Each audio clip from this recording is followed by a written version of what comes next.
रस्ते वाहतूक आणि महामार्ग केंद्रीय मंत्री नितीन गडकरी यांनी कोल्हापूर जिल्ह्यातील राष्ट्रीय महामार्ग विषयक विकास कामांचा आढावा घेतला। कोल्हापूर विमानतळ येथे त्यांनी हा आढावा घेतला।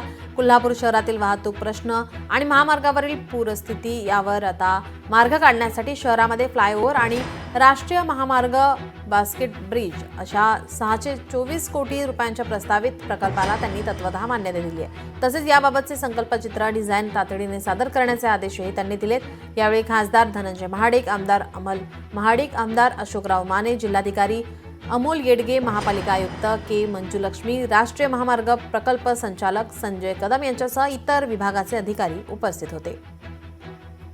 शिरोली या ठिकाणापासून कोल्हापूर शहराच्या एंट्रन्सपर्यंत एक एलिव्हेटेड फ्लायओव्हर जवळजवळ 4.25 किलोमीटरचा तो फ्लायओव्हर आहे आणि त्याला बास्केट ब्रिज जोडून तो शहरामध्ये एंटर करणार आहोत। पुढे तो उजगावपर्यंत जाणार आहे।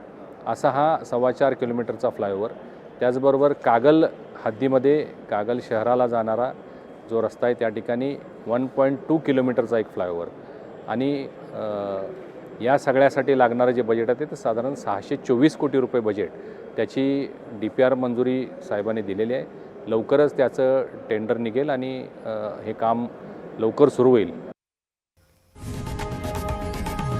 लोकशाही मराठी ऐका, पहा, जागरूक रहा।